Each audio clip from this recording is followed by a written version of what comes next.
joining the global phenomenon that is spreading across the world, and that is the Jerusalem Dance Challenge.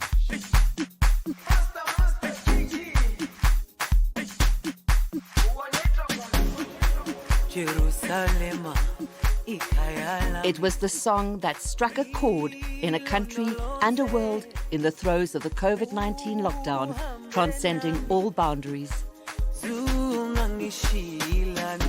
But 2 years later, Jerusalem is at the center of a bitter legal dispute.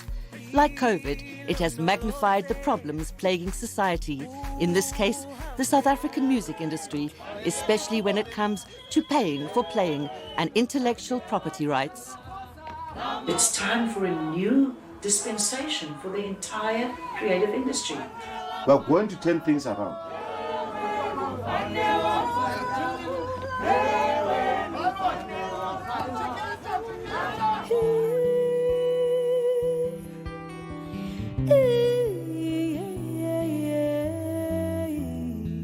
The COVID-19 lockdown began at the end of March 2020. The lights first went out on the lifeblood of the South African creative sector, live performances, causing untold suffering to musicians. It is incredibly hard surviving as a South African artist. Many artists did end up on the streets. Many of them have ended up taking their lives. Many of them right now are not sure of the future, as myself, you know. And so it is still a very precarious situation we find ourselves in. It was also the start of a prolonged season of protests against alleged corruption in the Department of Sports, Arts and Culture. In April and September this year, artists staged a sit-in at the offices of the department, demanding to know what had become of the 300 million rand package meant to fund creative projects. It was a desperate time for performing artists who literally could no longer afford to sing for their supper. Many of them have reached out to us, and where I could help with a little bit, I try and give that. Veteran musician and cultural activist Vicky Sampson was at the epicenter of these protests. She is president of the Trade Union of Musicians of South Africa, or TUMSA. Since its inception, TUMSA has been fighting to be recognized as a labor union, even taking the Department of Arts and Culture to the Equality Court. The Department of Arts, Sports, Arts and Culture have now recognized us in our capacity as a union, and they've been engaging directly with us, because from the beginning of COVID, it wasn't the case, which is how we ended up in court with them. And they weren't listening to the creatives well enough. We marched, we toyed, we do all that, we hand over memorandums, but we are of the opinion always that it's better to work alongside people in our industry. TUMSA has also been educating musicians and fighting for artists' intellectual property rights. The contentious Copyright Amendment Bill will soon be brought before Parliament for review. The Copyright Amendment Bill is a process that began around 2009, and this led to a commission inquiry that resulted in what is referred to as a Copyright Review Commission report, the CRC report. So there was a clear disconnect there. Lawyer Stephen Hollis specializes in intellectual property rights, especially for the creative sector. I think artists should not only see themselves as creators, but also as business persons. And copyright is the underlying foundation on which they can protect the works that they create and commercialize it. During 2020, in response to musicians' protests against clauses that do not provide adequate protection of their intellectual property, President Ramaphosa referred the bill back to the National Assembly. And in the middle of this, Jerusalem ignited South Africa and the world. In the middle of a time of the pandemic, when the song sends such a message of togetherness and Ubuntu from Africa to the world. Credited to South African DJ Master KG and featuring South African vocalist Nomcebo, the upbeat gospel-influenced house song was initially released on the 29th of November 2019. By October 2020, Spotify had streamed it 100 million times, and on YouTube it had already 200 million views, potentially earning its creators untold millions in royalties. People may say it's a gospel track. Is it really a But gospel when I was writing the lyrics, I wasn't aware and I didn't do it deliberate. It's all about, believing in myself, being me and, having my style. But the song that emphasized togetherness has now caused deep division over copyright. Nomtsebo has accused Open Mic Recording Company, which is Master KG's record label and which is owned by multinational label Warner, of withholding her rightful royalties. And a Limpopo-based musician known as DJ Chamza, together with another DJ called Biblos, are suing Open Mic for copyright infringement and for royalties out of which they insist they have been cheated. They are being represented pro bono by Adams & Adams, a law firm specializing in intellectual property rights. This case is about principle, and it's more than just about money. It's about recognizing the creative contributions made by two artists to a song that has become a global phenomenon, and it doesn't even recognize that DJ Chamza played a role in the production of the song, and that Biblos's voice is pronounced 114 times in the song, and his recording is also used. The complainants allege that although Master KG had invited DJ Chamza to his Midrand recording studio to work on musical beats, Master KG wasn't even present when Jerusalema was conceptualized, but that neither DJ Chamza nor DJ Biblos were credited or paid for their contribution. Open Mic Records have declined to comment on the dispute, but their lawyers say their client reserves the right to take the matter further. It's not a simple case of saying, oh, these people are coming out of the woodwork, my song has now become famous and now they want some money. It at least requires an honest engagement and a constructive engagement to say, to clarify, the value of the creative contributions made and to credit them for being involved in the song and to determine what is a reasonable amount of the profits that were made to be shared with them as key contributors to the song. It's the sign of the times. It's the break of a brand new. With the easing of the COVID lockdown laws, new life was breathed into the music sector that had been suffocated by the pandemic restrictions. It was a relief, actually, to finally get to perform the song live, as it was always intended. And set your spirit free. In 1995, songstress Vicky Sampson released My African Dream. 27 years later, the song still resonates as an anthem, but the African dream remains elusive for many South African musicians. There's been too much red tape, there's been too much rhetoric around this African dream and the new tomorrow, but there's not been enough being done. Behind the surface glamour are many journeys of suffering that predate the COVID lockdown, even for musicians whose songs of struggle and hope remain the soundtracks of South African history. And many of these legends no longer reap the rewards of their creative contributions. Because here I am, all my life, I've been battling to, oftentimes to my detriment, to please people. And I've suffered. I have suffered on so many levels. And I still am, because it's not right what is going on, So what exactly is going on? The South African music industry has been labelled as in serious decline. According to a report by the Recording Industry of South Africa, or RISA, the local music industry earned over 450 million rand in total revenues during 2020. Of that, 368 million rand was earned by international record labels, but a mere 88 million was earned by local music companies. 10 years ago, 50% of music played publicly in South Africa was local. Today it is less than 25%. Independent local labels say they are on their knees.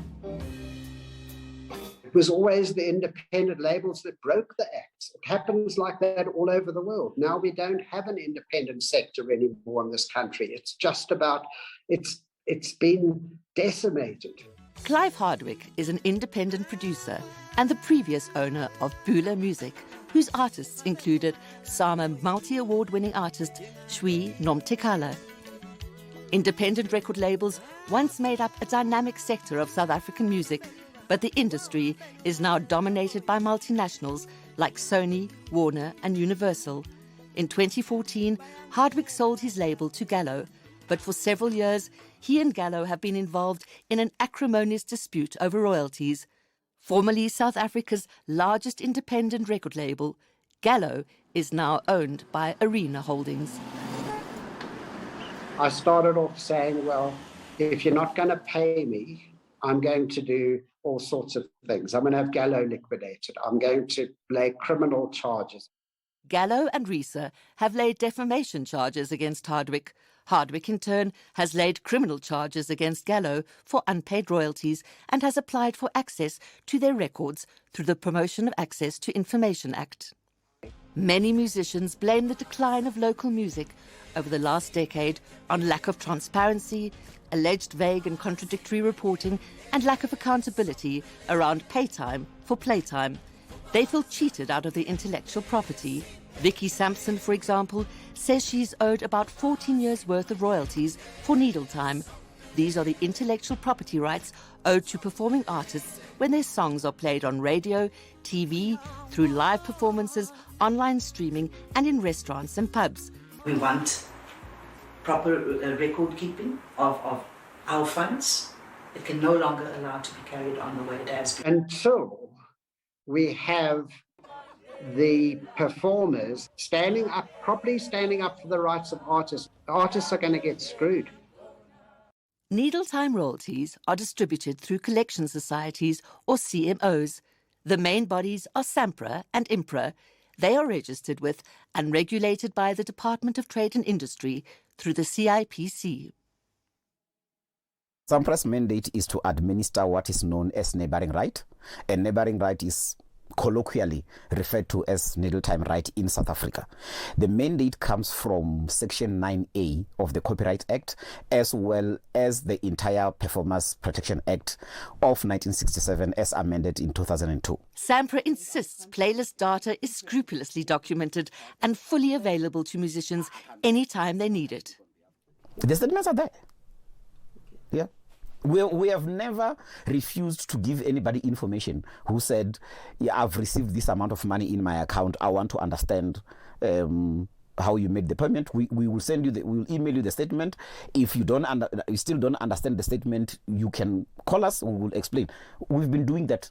And this is the first time that I'm hearing that some people are saying we are not providing information. That's not true. Unfortunately, I think there's been a huge gap there in accountability when it comes to the record keeping of the music that's been played.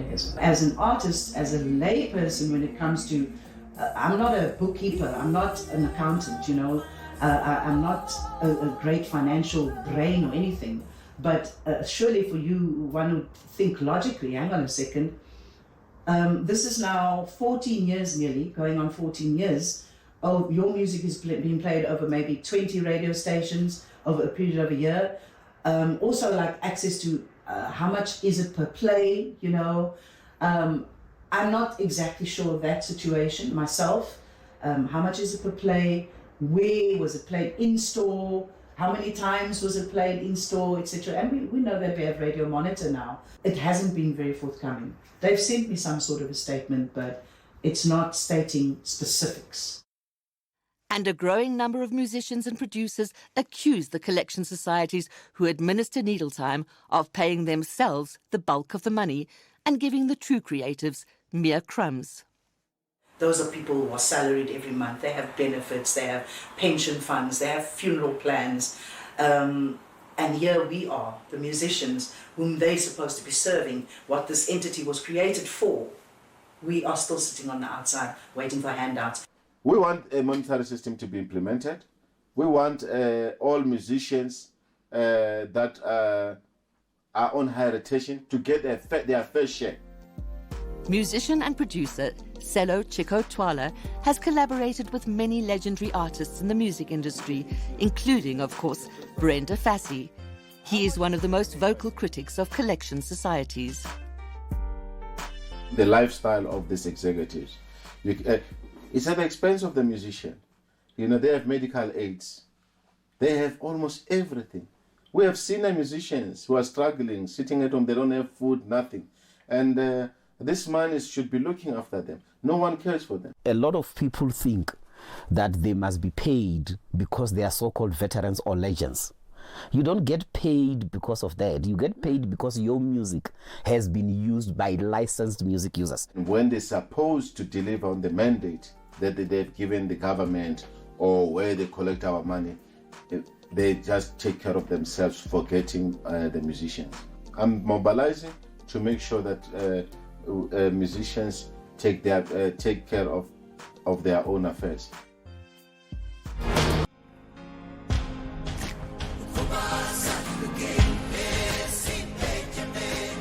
The ongoing discord expressed by South African musicians has been amplified, and their frustration is also directed at government. We heard the budget speech, we heard the president's address, and I mean, again, there was no real focus, no real intention from our government to give us, even in word, guys, we know what you've been suffering. We are going to fix this, we're going to work with you. And sadly, an industry that up until 2019 contributes towards this GDP of this country in the region of 70+ billion, which in our terms also it's a problem because it could be so much more. It could be triple that. It is true that the revenues have been shrinking everywhere. Some of the venues are closing down because they can't keep up, with the overhead costs. So yes, the business is, on a decline, but I think there's opportunities there for us as stakeholders and role players in the industry to offer more opportunities for artists to perform. When it comes to needle time, the SABC is the largest contributor to collection societies. A wide range of allegations have been made against both CMOs by artists. Some have come to the SABC, to ask us to stop paying them until, these things are investigated. But what we have said to them is that our legal obligation is to pay needle time royalties to the CMOs if there is any belief that there is, acts of corruption. They must first of all submit those complaints in writing so that we can register them properly and see if we can assist to investigate them. Artists also say that most of the needle time royalties land up in the hands of the multinational labels that own them. The Copyright Act determines the split. The split is 50% to the record company and 50% to the artist. But when you break down the needle time royalties to performing artists, backup singers, session musicians, and all those who played a central role in the recording of the track, the amount left over can be minimal. There are also allegations that of the almost 200 million rand in royalties collected by SAMPRA in 2020, 41 million rand went to administrative costs, such as salaries. Salaries are just a fraction of the admin cost. There is no way we will be able to go above 20% because the regulations are very clear. They say that our cost to income ratio must never exceed 20%. Questions are also being raised about an amount of over 463 million rand that is reflected in the SAMPRA 2020 financial statements. Allegedly, it is owed to United States artists. But because South Africa does not have a reciprocal intellectual property rights treaty with the United States, these funds have remained in SAMPRA's coffers. But that's total assets. And total assets does not mean that we are sitting on undistributed royalties. These funds are supposedly for a music development fund. The good thing is that that money is benefiting local artists, and this is something that is not being acknowledged. So that allegation of 400K that's sitting in their coffers. It's definitely not coming from SABC, but we don't manage the books of the CMOs. It's CIPC's responsibility to monitor them and to audit them, and if there is anything untoward, to find a way to resolve that with them.